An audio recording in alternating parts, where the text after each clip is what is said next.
tương lai. Người chiến thắng tám khi quân dân cảm ơn kêu thế, đứng lên cùng hô mau diệt tan hết quân thù chung.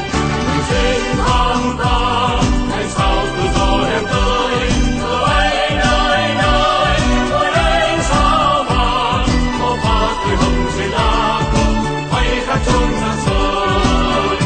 Người Việt Nam đều thống nhất theo một lời thề, người chiến thắng tám chưa quên là ngày khởi nghĩa hạnh phúc sáng tỏ non sông Việt Nam.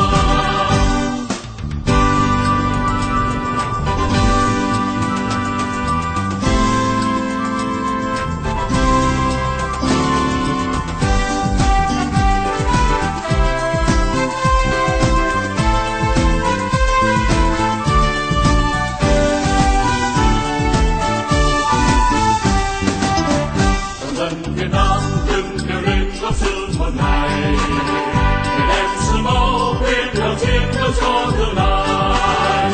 Người chiến thắng tám khi khối dân cảm ơn kêu thế, đứng lên cùng hô mau diệt tan khi quân thù chung. Người chiến thắng tám ngày sau tự do đem tới, giờ ấy nơi nơi tôi lấy sao vàng màu pha tươi hồng trên lá cờ bay khắp chung giang sơn.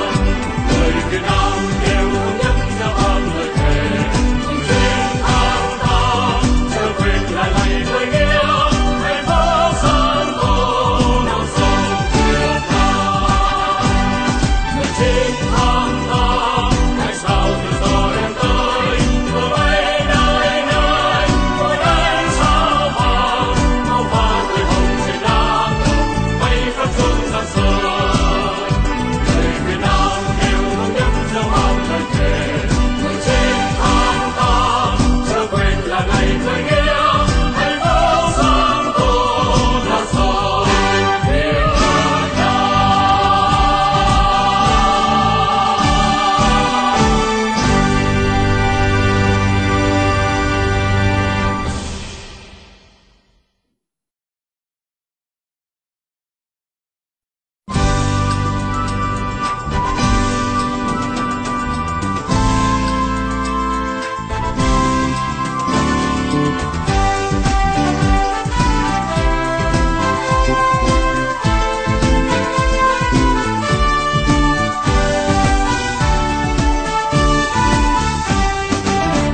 Toàn dân Việt Nam đừng kêu lên góp sức một ngày, để đem sự máu huyết đầu chiến đấu cho tương lai.